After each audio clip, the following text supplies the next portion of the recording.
feel free. This meeting is being recorded. Please, please feel free to join me whilst remaining muted. Thank you very much.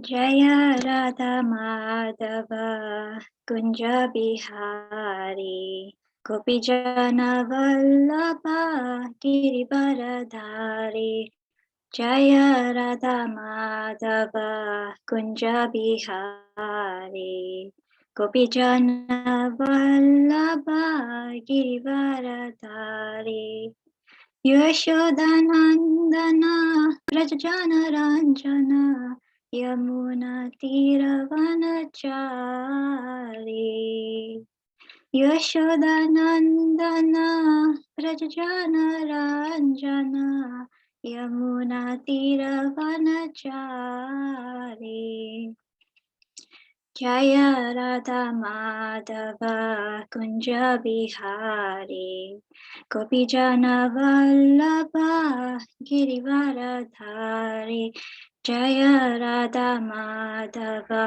Kunja Bihari Gopijana Vallabha Girivaradhari Yashodanandana Brajajana Ranjana Yamuna Tiravanachari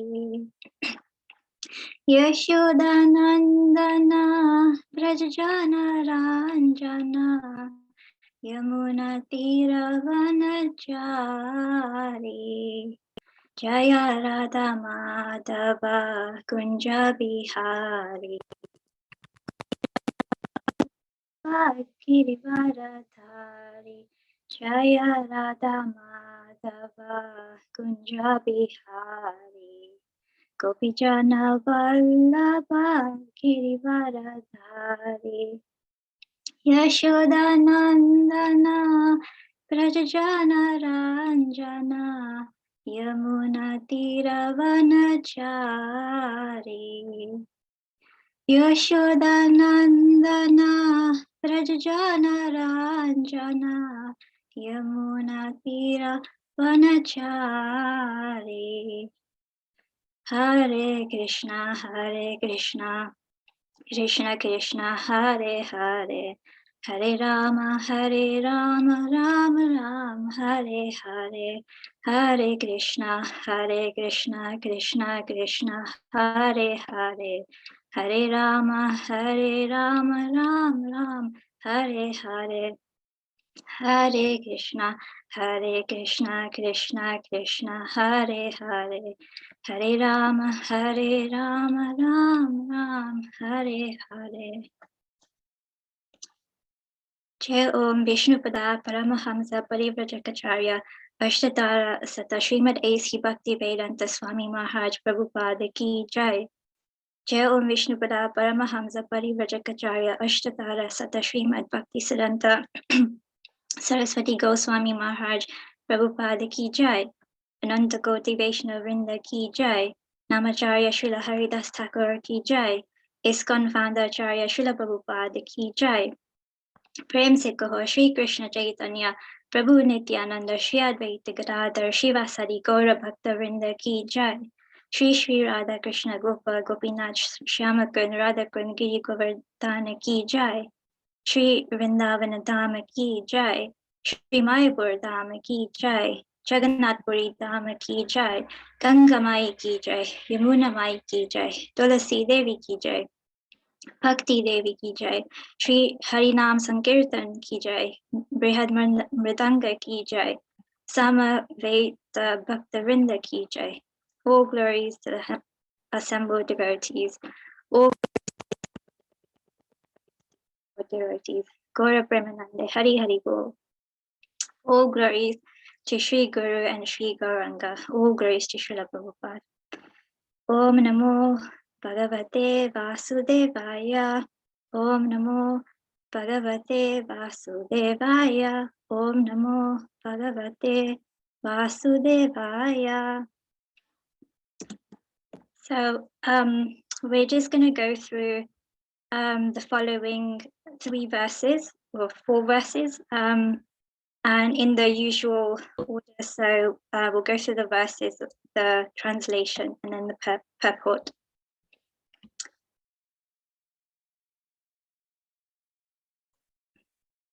So verse 7. Ushitva Hastinapure Masan Katipayan Harihi Suhridam cha Vishokaya Swasushcha Priyakamyaya. Ushitva, staying. Hastinapure, in the city of Hastinapur. Masan, months. Katipayan, a few. Harihi, Lord Sri Krishna. Suhridam, relatives. Ja, also. Vishogaya, for pacifying them. Swasuhu, the sister. Ja, and Priyakamyaya, for pleasing. Translation. Sri Hari, Lord Sri Krishna, resided at Hastinapur for a few months to pacify his relatives and please his own sister Subhadra. Purport. Krishna was to start for Dwarka, his own kingdom, after the battle of Kurukshetra, and Yudhishthira's being enthroned, but to oblige the request of Maharaja Yudhishthira and to show special mercy to Bhishma Deva, Lord Krishna stopped at Hastinapur, the capital of the Pandavas. The Lord decided to stay, especially to pacify the aggrieved king, as well as to please Subhadra, sister of Lord Sri Krishna. Subhadra was especially to be pacified because she lost her only son, Abhimanyu, who was just married. The boy left his wife, Uttara, mother of Maharaja Parikshit. The Lord is always pleased to satisfy his devotees in any capacity. Only his devotees can play the parts of his relatives. The Lord is absolute. Verse 8.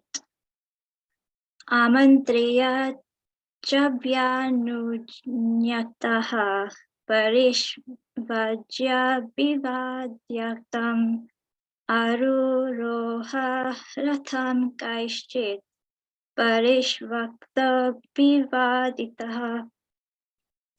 Amantriya, taking permission. Ja, and. Abhyanuj Parishvajya, embracing. Abhivadya, bowing down at the feet. Tam, unto Maharaja Yudhishthira. Aruroha, ascended. Ratam, the chariot. Gaishchit, by someone. Parishvaktaha, being embraced. Abhivaditaha, being offered obeisances. Translation. Afterwards, when the Lord asked permission to depart and the king gave it, the Lord offered his respects to Maharaja Yudhishthira by bowing down at his feet, and the king embraced him. After this, the Lord, being embraced by others and receiving the obeisances, got into his chariot. Purport. Maharaja Yudhishthira was the elder cousin of Lord Krishna, and therefore, while departing from him, the Lord bowed down at the king's feet.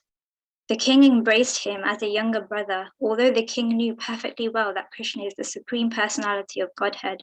The Lord takes pleasure when some of his devotees accept him as less important in terms of love.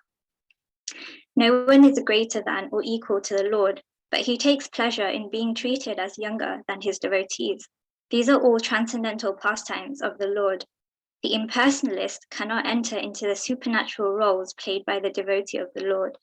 Thereafter, Bhim and Arjuna embraced the Lord because they were of the same age, but Nakula and Sahadev bowed down before the Lord because they were younger than he. Verse 9 to 10. Subhadra Draupadi Kunti Virata Tanaya Tatha Gandhari Dhritarashtrascha Yuyutsu Gautamo Yamo Rikodarashcha Domyascha Striyo Matsya Sutadayaha Nasehire Vimuhyanto Viraham Shangadhanvanaha. Subhadra, the sister of Krishna, Draupadi, the wife of the Pandavas, Kunti, the mother of the Pandavas, Virata Tanaya, the daughter of Virata Uttara, Tatha, also Gandhari, the mother of Duryodhan, Dhritarashtra, the father of Duryodhan, Ja, and Yuyutsuhu, the son of Dhritarashtra by his Vaishya wife, Gautamaha, Kripacharya, Yamo, the twin brothers Nakula and Sahadev, Rikodara, Bhima, Ja, and Dhaumya, Ja, and Sudriyaha, also other ladies of the palace, Matsya Sutta Adya, the daughter of a fisherman, Satyavati, Bhishma's stepmother, could not, Sahire, tolerate, Vimuyantaha, almost fainting, Viraham, separation, Shranga Danvanaha, of Krishna who bears a conch in his hand. Translation. At that time, Subhadra, Draupadi, Kunti, Uttara, Gandhari, Dhritarashtra, Yuyutsu, Kripacharya, Nakula, Sahadev, Bhimasen, Dhaumya, and Satyavati all nearly fainted because it was impossible for them to bear separation from Lord Krishna. Purport. Lord Sri Krishna is so attractive for the living beings, especially for the devotees, that it is impossible for them to tolerate separation. The conditioned soul under the spell of illusory energy forgets the Lord, otherwise he cannot. The feeling of such separation cannot be described, but it can simply be imagined by devotees only. After his separation from Vrindavan and the innocent rural cowherd boys, girls, ladies, and others, they all felt shock throughout their lives, and the separation of Radharani, the most beloved cowgirl, is beyond expression. Once they met at Kurukshetra during a solar eclipse, and the feeling which was expressed by them is heartrending.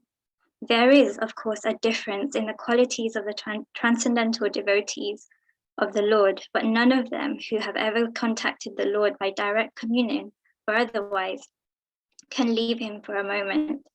That is the attitude of a pure devotee.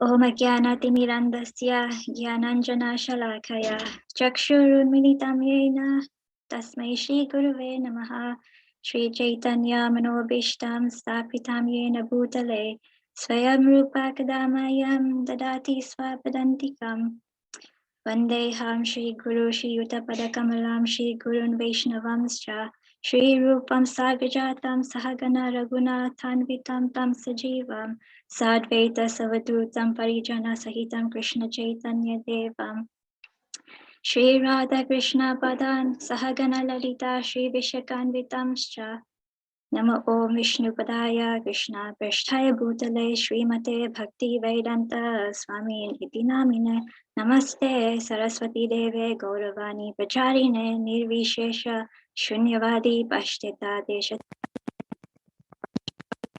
Yascha Kripa Sindhubhya Evacha Patitanam Pavanebhyo Vaishnavebhyo Namo Namaha Namo Mahavadanyaya Krishna Prema Pradayate Krishnaya Krishna Chaitanya Namne Gaure Tushe Namaha He Krishna Karuna Sindhu Dina Bandhu Jagatpate Gopesha Gopika Kanta Radha Kanta Namostate Tapta Kanchana Gaurangi Radhe Vrindavaneshwari Rishabhanu Sute Devi Pranamami Hari Priya Jai Shri Krishna Chaitanya Prabhu Nityananda Shri Advaita Gadadhar Shivasadi Gaura Bhakta Vrinda Hare Krishna Krishna Krishna Hare Hare Hare Rama Hare Rama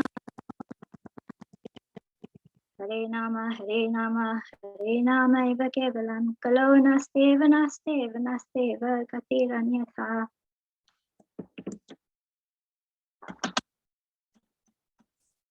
So good morning, everybody. Just want to say a very quick but heartfelt thank you to Guruna Chaitanya Prabhu for allowing me to render this very, very special service for the pleasure of Srila Prabhupada I'm nowhere near qualified. After looking at these verses, I just thought this topic is so profound that I don't know how I'll be able to speak on them, so I will try my best.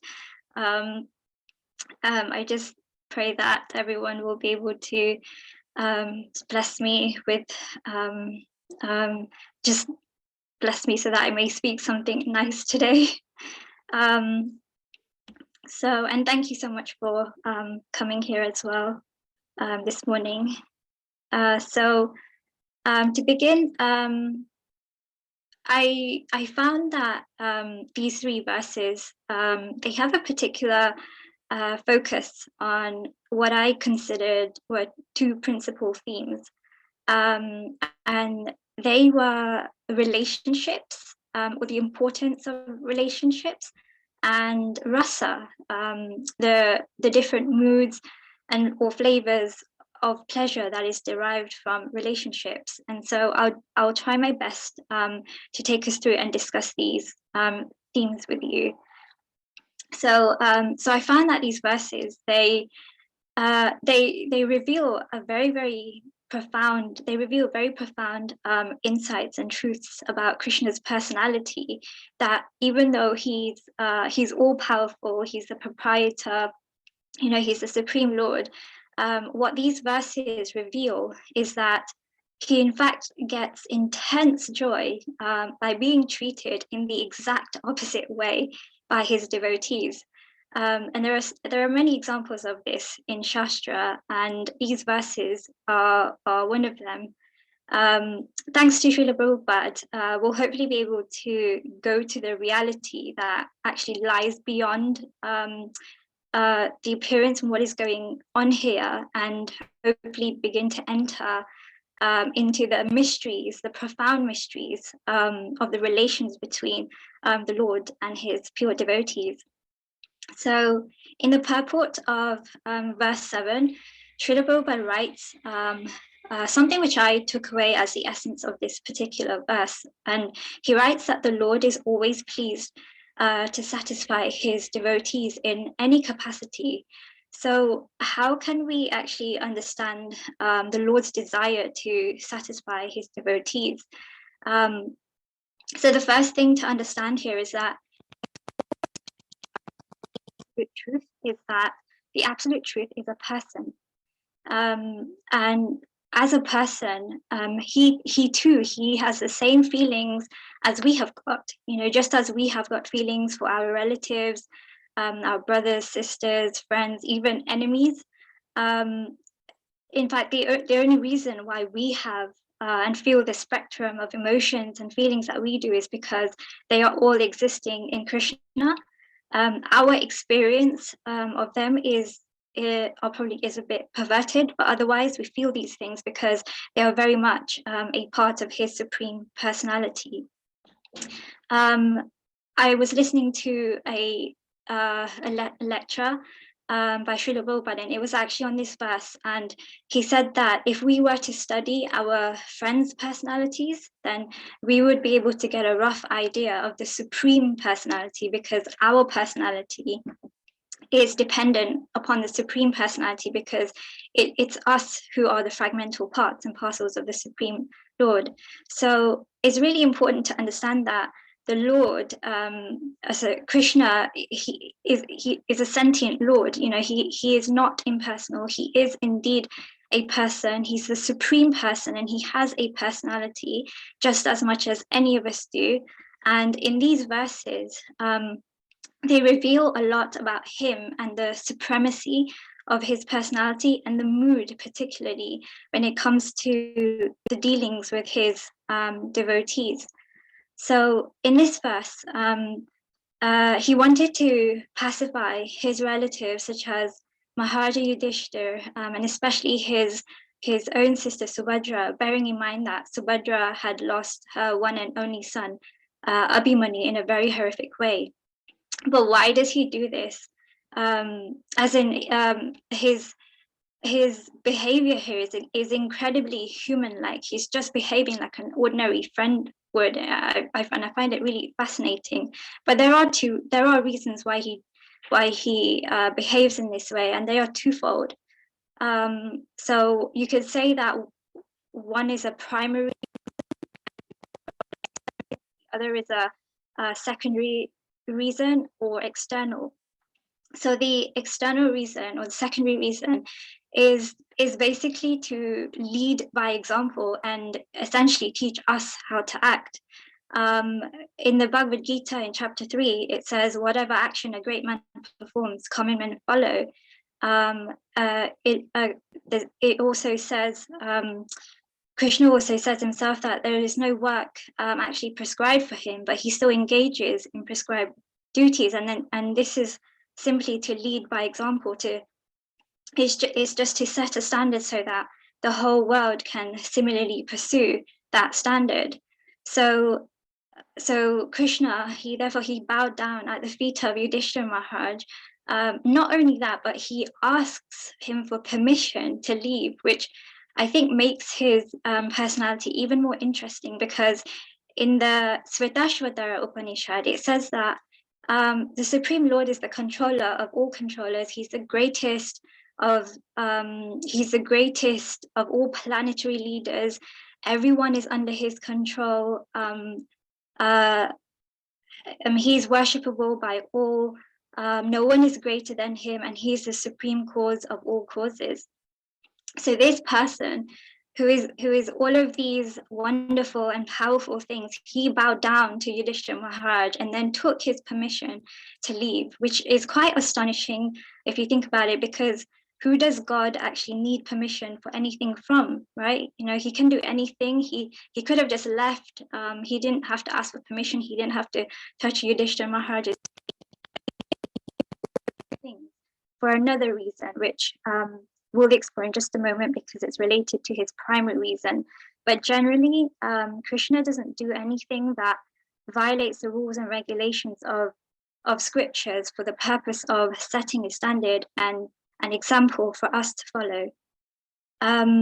So in the spiritual world, you know, there is so much variety, from relationships to seasons to foodstuffs to flowers to trees. There are so many different things.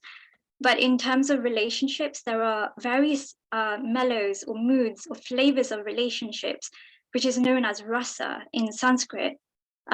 So, for example, you could be in the mood of a parent in relation with Krishna, or as a friend, a servant, a lover, or have a neutral relationship with him. These are the 5 primary rasas. In total, there are 12. And they're all essentially transcendental sensual pleasures, which Sri Krishna is actually the reservoir of all of them. In this case, he was displaying the appropriate rasas with each Pandava as he bid them farewell, because they were all different ages. So he, same age, he bowed down to Yudhishthira Maharaj because he was older, and Nakula and Sahadev, they touched Krishna's feet because they were younger. So other than being an example and teaching us how to act around our superiors, the essence of what is actually happening here, if you just noticed how he doesn't actually allow his godly status to get in the way of the sweet relationship that he has between the Pandavas, and it's because it's a matter of love, and if he did put his godly status before this mood, then it would get in the way of relishing that rasa. If his devotees offer him something in a certain rasa, then he feels very happy to accept. In fact, he gets a lot of pleasure by doing so, especially when he accepts a lesser role. Therefore, in the purport of verse 8, Srila Prabhupada writes, the Lord takes pleasure when some of his devotees accept him as less important in terms of love. No one is greater than or equal to the Lord, but he takes pleasure in being treated as younger than his devotees. These are all his transcendental pastimes. So this is basically the primary reason why he comes here in the first place. In In the Bhagavad Gita, chapter 4, he says, Paritranaya sadhunam vinashaya cha dushkritam. So Paritranaya sadhunam, this is the primary reason he comes. He comes to appease his dearmost devotees, which links directly to verse 7, as it describes how Krishna stayed at Hastinapur to pacify his relatives. And he does this to experience the bliss derived from the loving relationships between him and his dearmost devotees. So whilst I was listening to a lecture on this verse, the speaker mentioned about a time when Srila Prabhupada, he used to go on morning walks. And there was this one time when I had finished, Srila Prabhupada at the end was getting into the car, and he just paused for a moment, and he said, this is Ananda. If I was doing this alone, it wouldn't have been as much fun. So another important point to help us understand Krishna, his personality and the motive behind the relationships he has, is that, you know, Krishna has everything, and he doesn't even need anything or anyone, but doing things alone isn't as much fun as doing things when you're doing it with, or sharing things with other people. So Krishna, in order to get this pleasure, he expands himself from one to many, ekam bahushyam, as it is referred to in Sanskrit. And he does this because he actually wants to have relationships. He wants rasa. He actually wants to enjoy, and he enjoys through relationships, not things. You know, he's still complete. He's still absolute, and we are his parts and parcels. But Krishna is actually looking for these relationships, because you can't really have fun by yourself for too long. That's why Krishna expands himself. Just imagine, you know, there's a rich man, and he's living in a big house, and he's got amazing, beautiful furniture. He's got so many nice things. He's got so many cars in his garage. But when he comes home and nobody's there in the house, he's all alone, he's not really going to be happy, right? Externally, he might look and appear as though he's got so much, and, you know, it all appears very flashy, but internally he's actually empty. But as soon as someone comes in, he immediately has some relationship. He might actually offer them nice food. There might be some nice conversation. He takes care of this person. So that's a relationship. That is rasa. And that is basically what everybody is looking for. And Krishna is Rasa Raj. You know, he's the king of all rasa. So in the Bhagavad Gita, Krishna even says that the soul is amazing, Ascharyavat. So why wouldn't you want to actually have a relationship or be associated with something that is amazing? The soul is full of pleasure. It's completely blissful, and it can give so much pleasure and receive so much pleasure as well. So just with even our mere glances, there is some relationship. You know, when our eyes meet, just with the movements with our eyes, there's some kind of relationship.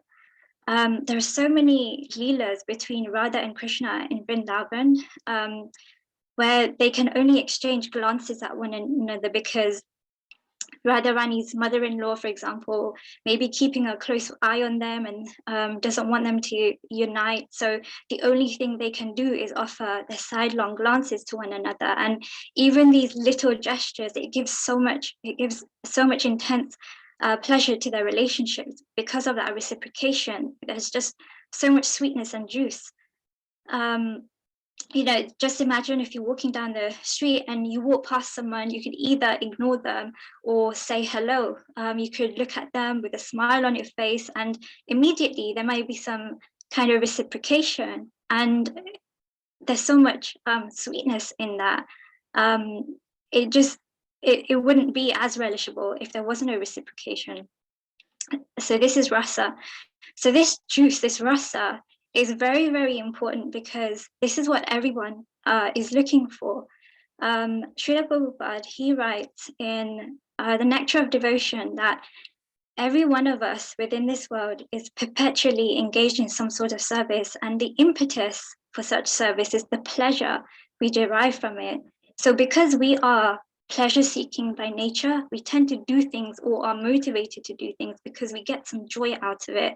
And that force that drives us to do something is called rasa, because we derive pleasure from it. So Srila Prabhupada also writes that the basic principle of the living condition is that we have a general propensity to love someone. No one can live without loving someone else, which is wonderful. But the problem is that the rasas in this world, they're temporary and they're tainted because they have a beginning and they have an end. So what do we do? How to experience everlasting rasa or pleasures? So Krishna says in Bhagavad Gita chapter 2 that we have to change the objects of our senses, which we contemplate upon. This is so important because when we have these temporary experiences here, we may give ourselves fully in whatever type of relationship it may be, and then that relationship is terminated, whether that is due to death or divorce or disputes. We can easily become discouraged and end up approaching life or seeing everything through those wounded lenses rather than seeing things as they are, or through Shastra. So Krishna encourages us to give up this tendency of pursuing temporary things, temporary relationships, a temporary mindset, temporary attitude, temporary anything. And how does he encourage us? He says, by engaging ourselves in eternal activities, so we may cultivate an eternal mindset, forge eternal relationships through devotional services and having devotee association. We're actually very, very fortunate because ISKCON is established especially to facilitate such dealings. More specifically, Srila Rupa Goswami, he gave us these 6 loving exchanges to practice between devotees in his Upadesh Amrita, giving, accepting prashadam, and revealing your mind in confidence, and also inquiring confidentially. And this practice is so important because our desires and ambitions, they tend to develop according to the company we keep, right? There's certainly some influence by them on us to some degree. That's why we have to be very, very mindful as to who we associate with. In Bhagavad Gita in chapter 15, it says that those who are free from false association, they can attain the eternal kingdom. So by taking these 6 loving exchanges seriously, very seriously, and practicing them regularly in our relationships, not only do we protect ourselves from Maya and lessen the influence of the modes of nature on us, because the whole idea is that they're there to nourish our bhakti, they're there to uplift us, to engage us, to encourage us, and others too. It works both ways. So relationships, they're meant to be sweet through the cultivation of this process. Krishna is all about relationships. He, as we can see from these verses, he doesn't actually need anything or anyone, but he still expands himself. So just so he can taste the flavors of the variety of relationships that exist. So what does that actually teach us? I personally thought that it means that relationships are actually very important to Krishna. So that must mean that we should put a lot of effort and attention and invest ourselves into our relationships with one another, and of course Krishna ultimately, in order to make them sweet, because they won't just become sweet on their own. You have to do something. So we should always consider contributing, how to contribute towards making it sweet, because this is what Krishna is teaching us, that, you have to reciprocate. This, and it could be by giving your time, giving gifts, giving advice, being a window to truth, appreciating somebody's sweet qualities. This is a real friend. And Krishna does all of these things and more in relation to his devotees. So in order to maintain our spirit of devotional service, we must definitely do these things. In relation to verse 8, where Krishna is displaying the mellows of his different relationships between the Pandavas, in the Chaitanya Charitamrita, in Adi Lila, it confirms his desire to have such relationships. It says that if one cherishes pure loving devotion to me, thinking of me as his son, his friend, or his beloved, regarding himself as great, and considering me his equal or inferior, I become subordinate to him. So the point is that Krishna, he does not come down to be worshipped in awe and reverence. As Krishna, he wants to be loved as, oh, this is my son, this is my friend, this is the Lord of my life, this is my lover. He's very personal like that, and he loves variety, because there is a whole range of differing pleasures to be had in them. And to enjoy this, Krishna, he is reciprocating all of these relationships with so much love and so much care, as we can see in these verses. So when Krishna came here 5,000 years ago, he wasn't an autocrat. He wanted to. He wanted the love. He wanted to taste the sweetness, the sweet exchanges of his devotees, which is why he Vatsala. The word Vatsalya, it actually comes from Vatsa. Vatsa means calf, or dear child in Sanskrit.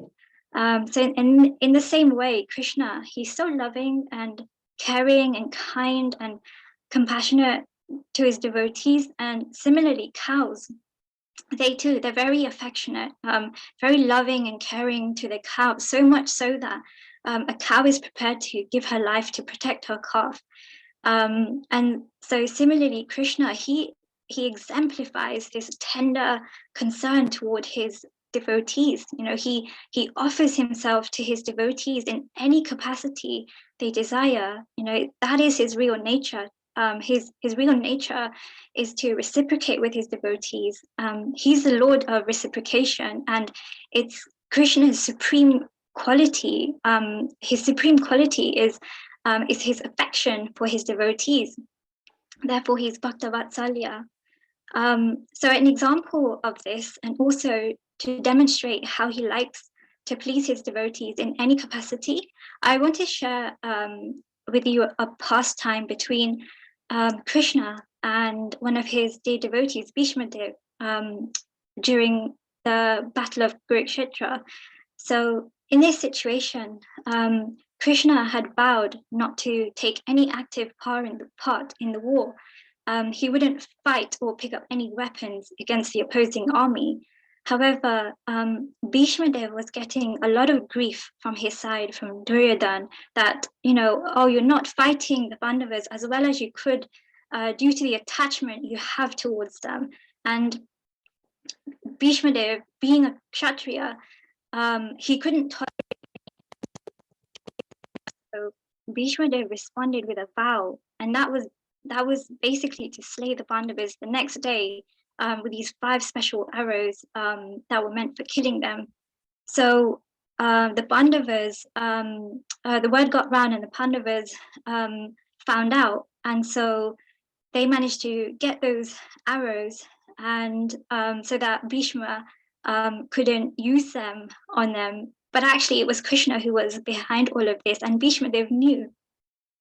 So in knowing this, Bhishma Dev swore that the next day, Krishna, he would have to take up weapons himself, basically break his vow, or Arjuna is going to die.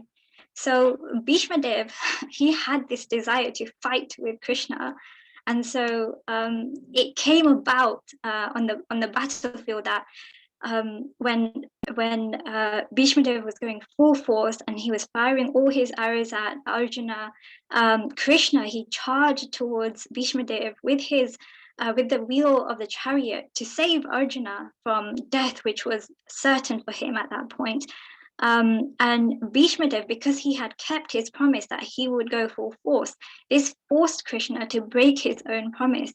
Obviously, Arjuna tried to stop him because he didn't want him to break his vow and therefore to be known as a liar. But actually, Krishna, he deliberately went back on his word just to show basically that he protects his devotee unconditionally at any cost to himself, and that nothing actually supersedes his love for his devotees. And this is a very, very, very significant trait in Krishna's personality, because to him, it's not about the vow or any mundane rules or regulations, but the highest principle is showering his love and affection towards his devotees and relishing that sweetness of that particular relationship. These features in battle to satisfy the chivalrous love of his servant Bhishma Dev. And in the same way, Bhishma Dev also wanted to satisfy the fighting spirit that the Lord had within him. It was so beautifully described that when the arrows were falling upon Krishna, it was as though flowers were falling on him in worship by his devotee. It's such a beautiful description, and the Lord actually enjoyed the wounds that were inflicted upon him by Bhishma Deva. So yeah, that's a example of how the Lord reciprocates with his devotees in any capacity, even if it means to break his own vow. In contrast to this, though, there is another very famous story in the Srimad Bhagavatam, where a great king who was actually very materialistic was described as, which I thought was interesting, as hard-hearted. He failed to recognize the importance of maintaining a certain relationship over his own ego and pride. So in Canto 4 of Srimad Bhagavatam, there was a great king called Daksha. He was a Prajapati, like a progenitor of mankind. And he was also the father of Sati, who was the wife of Lord Shiva. And Daksha, he had arranged a big yajna and invited everyone. He invited all the demigods, all the various departmental heads of the universal affairs, including Lord Brahma and including his son-in-law, Lord Shiva. So once once everyone had arrived, Daksha entered the sacrificial arena, and everyone but two personalities stood up to receive him. Those two personalities who didn't stand up for him were Lord Brahma, he was his father, and Lord Shiva, his son-in-law. And Daksha, being the proud king that he was, he wanted the respect he felt he deserved from Lord Shiva, who was his son-in-law. But when he didn't receive this honor, instead of being forbearing or tolerant, he became so aggrieved and offended that he ended up speaking some very, very harsh and insulting words about Lord Shiva in front of everyone, which then led to absolute chaos. The whole yajna was ruined. The whole thing was a shambles. So there was this ongoing friction, more on the side of Daksha towards Shiva. Daksha was envious of Shiva because factually Lord Shiva's position was way higher than Daksha, but because he was a proud king and didn't really think much of Shiva, I used to call him he's dirty, he's a roaming ascetic. He just didn't really like Shiva at all. So after this after this, Daksha, he held another sacrifice, and this time he didn't even bother inviting Lord Shiva, nor his daughter, who was actually his youngest daughter and his pet daughter. So Sati really actually wanted to go to the sacrifice, but she wasn't invited, and she ended up going uninvited. And when she saw that there was no sacrificial oblations kept for Lord Shiva, nor did her father Daksha receive her, he completely ignored her. She became so furious that she decided to quit her bodily connection with her father, and she ended her life. So Daksha, he became so hard-hearted, enough to allow his own daughter to die, because he felt in this instance that his honor and receiving respect was more important than his relationship with his dearmost and youngest pet daughter Sati. And it just goes to show how damaging it can be to get caught up in the dualities of life, such as honor and dishonor, happiness and distress. But his hard-heartedness, it was essentially due to his pride, and he had this great position as a Prajapati, but it just makes you wonder, how one's pride or need for respect, how can that become more important than your relationship with someone dear to you? And Sati wasn't just anyone; she was his youngest child. So this is why Lord Chaitanya teaches us that we should respect everyone but expect none for ourselves, because as we can see and learn from this pastime, that if we don't apply this principle, then we can become easily blinded by false prestige to the point that we may compromise or neglect our duties in our various relationships and miss the higher point and purpose of reciprocating love and being everybody's well-wisher.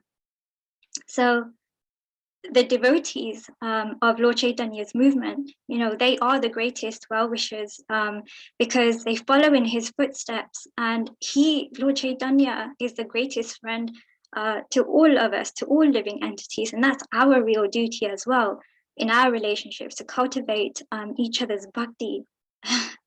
But can you imagine Krishna behaving like Daksha? Can you imagine Krishna neglecting his devotees because he wants to be recognized as the most supreme, or the most powerful, the most famous?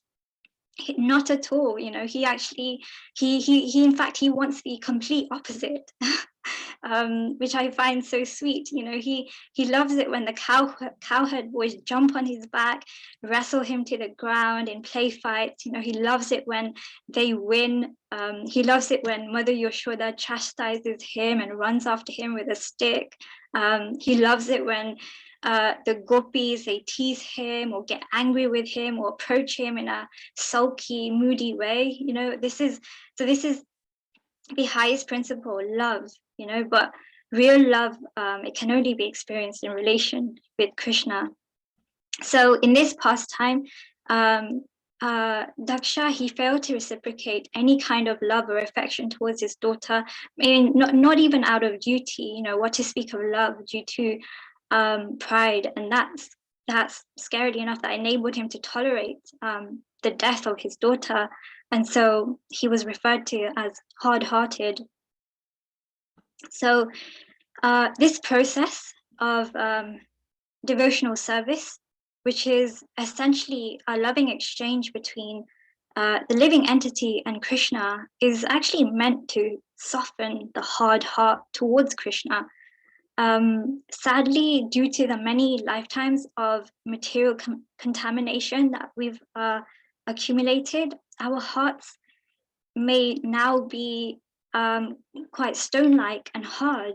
And when we hear these transcendental pastimes of the Lord, our hearts, it should actually be melting, but but maybe something else is happening. Maybe the heart isn't melting. Or we may be thinking mentally that, oh, this is a very nice pastime, but actually it should touch us here. It should touch our heart. Instead of it remaining mental appreciation. The last verse is a great example, an exhibition of this soft-heartedness and heart melting that we want to also eventually experience in our lives. So the personalities mentioned in verses 9 and 10, what they are experiencing is the Vipralamba Rasa, which is the mood of separation from Krishna. And as Gaudiya Vaishnavas, this mood is extremely important for us to try and cultivate, because this is the process for worshipping Krishna, Lord Chaitanya Mahaprabhu has given to us to follow, because the Lord himself, as Lord Chaitanya, he came especially to experience this mood of love in separation, because it's the highest feeling of pleasure one can possibly feel.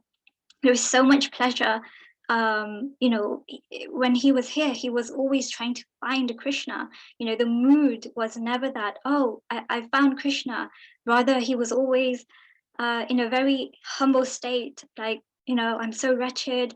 I can't serve Krishna nicely. How can I even see Krishna? It's not even possible because I'm so insignificant. Why would Krishna come and see me?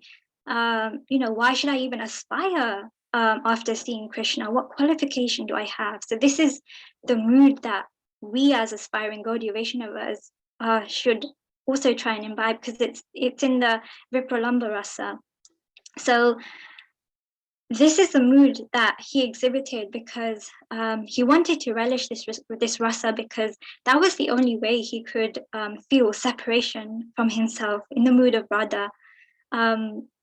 It says in the verse that these personalities, they all nearly fainted because it was impossible for them to bear separation from Lord Krishna. But it's actually the greatest pain that can ever be experienced in anyone's life, because Krishna is the most desirable object that can ever be achieved. So when the pure devotees of the Lord feels separation from him, they cannot help but faint in ecstasy. Lord Chaitanya's most intimate associates, they would always remind him of Radharani's feelings of separation, so that they would always try and keep him in that mood of remembering Krishna, because then you're actually never separated. I don't know if anyone was I don't know if anyone here attended last week's class by Srimad Bhagavatam class by Amol Leela Das, but he was saying something very nice. He said that when there is a feeling of separation, there is actually no separation. But when there is no feeling of separation, there is separation, because there's no pot of attraction there. We're not attracted to Krishna in the same way or degree as a pure devotee. So any separation, and therefore we are sadly separated. So Srila Prabhupada, he writes in the purport, this is our natural position actually to feel this separation. He wrote, the conditioned soul under the spell of illusory energy forgets the Lord, otherwise he cannot. We can never actually in our actual rupa, in a nitya swarupa, we cannot forget the Lord at any point. Just a little stat. I felt inspired last week to do a little research in relation to book genres, and I just wanted to know what genre was the most popular or highest selling. And interestingly enough, it was actually the romance. genre.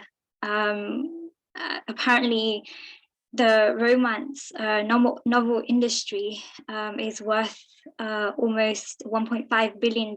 I just found that interesting because, again, just thought maybe it's an indication of how people, find pleasure or rasa in relationships, whether that is directly or indirectly, because from what I've gathered, at least, relationships are the basis of happiness. It is the basis for why we even exist, because there is an eternal dance. There's a love story taking place in the spiritual world, which we, by the mercy of Srila Prabhupada, have been invited to enter. So hopefully, by following this process nicely, we'll one day reach that stage. And just some final viewpoints. Another aspect of Krishna's personality, which really stood out to me in these verses, is the level of his compassion and mercy. It really displayed to me how kind of non-judgmental the Lord is, because despite the fact that these personalities were pure devotees, truth in terms of the relationship with him, he didn't look down at them at any point. He wasn't expecting them to be okay throughout the ordeals that they'd been through, because they were very much aggrieved and affected by everything that had happened. He didn't just say, oh, pull yourselves together, call yourselves devotees. Rather he was there for them throughout, because the Pandavas, they remained very reciprocal in their relationship with him. And we should also try and follow in those footsteps and do the same, and remember that it's actually no different treatment for us either. He came here with us and is with us as a friend in the form of Paramatma in our hearts. Not only that, but he gave us, as Lord Chaitanya, he gave us Harinam. This is the greatest relief work for all of human society, because Lord Chaitanya, he's the greatest friend to all of us. And Harinam, great thing about Harinam, it has no rules, no regulations. We can chant anywhere. We can't do fire yagyas anywhere, but we can certainly chant anywhere, and therefore it's the Yuga Dharma. He also came in the form of, he came in so many forms: deity form, literature, the Vedas, Prashadam, the holy name, and it just really shows the sweetness of his personality. And I find this to be such a great example and inspiration as to how to similarly treat our fellow devotees, and not only our devotees, but ourselves and non-devotees too. And this is because, we can end up being quite hard on ourselves sometimes, because we may think that we're not doing so well, or that we may keep slipping and going back into our old habits. And towards non-devotees, we may fail to show our compassion, because we may expect them to somehow be at a similar standard to ourselves, or expect them to do things the way we do, or understand the world the way that we do. But what Krishna shows us here is that he really understands our situation. He really understands the struggles we face. He doesn't judge or make us feel down.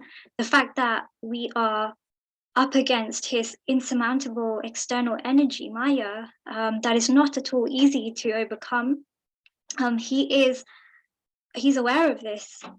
So although we may not be pure devotees yet, the fact that we are trying and battling with this ruthless energy of his, I think he will certainly be empathetic and compassionate towards us. And so long as we are, we're fighting against and striving for his favor and affection by serving his devotees, by rendering some service to him, he will in due course show his favor in the form of protection and deliverance, as he promises he will in the Bhagavad Gita. So this brings me to the end of today's class. Thank you so much for everybody being here this morning again. Thank you so much for listening. If anybody has any questions or comments or corrections, I invite all of you to share those. Please do forgive me though, if I have made any mistakes in anything that I've said or mispronunciations. I pray I can serve you better next time, but thank you so much again. I'll hand it over to you, Karuna Chaitanya Prabhu.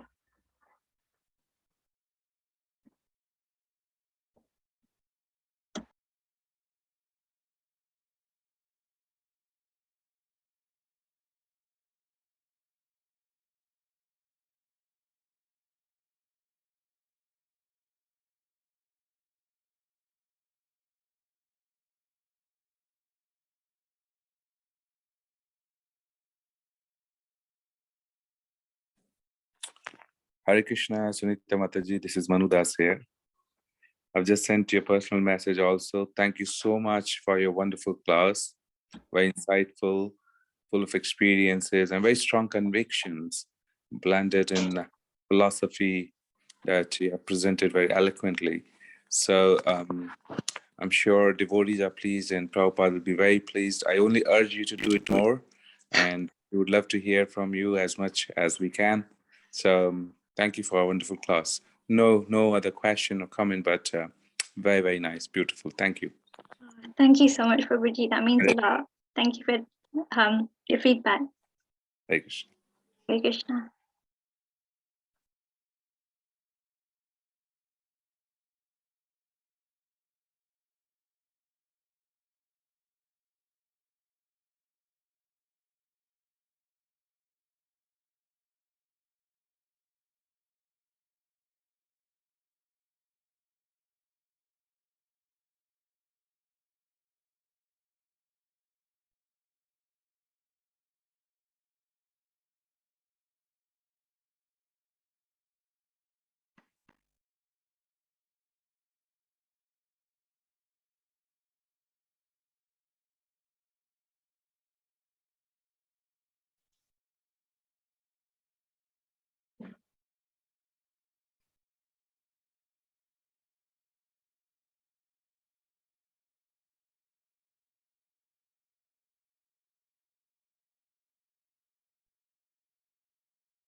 Hare Krishna, Mataji.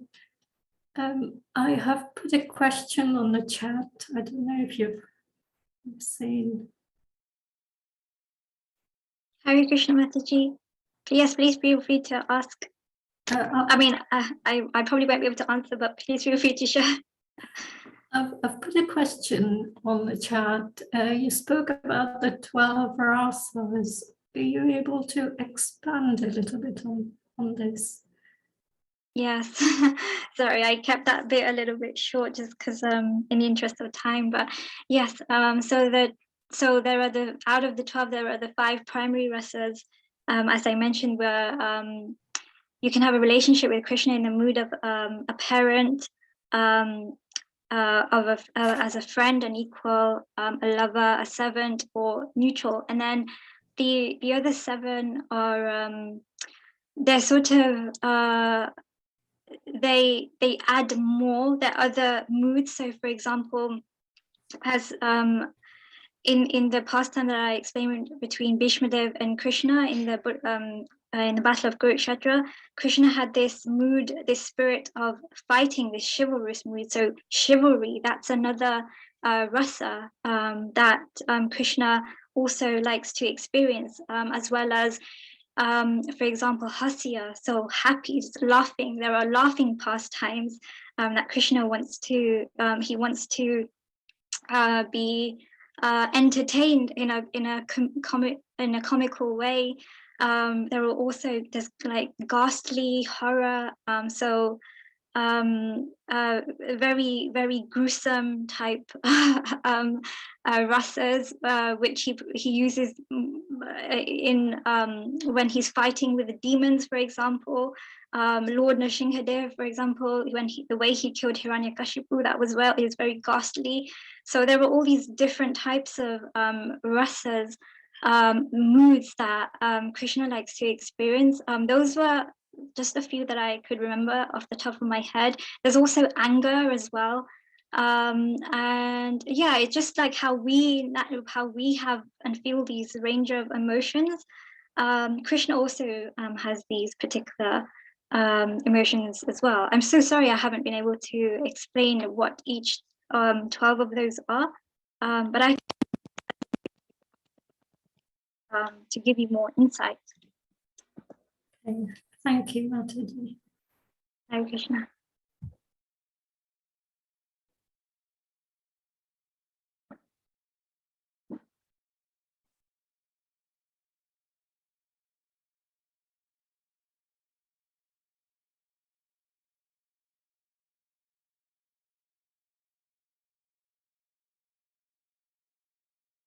Thank you, everybody, for all your comments as well. I'm very grateful for them.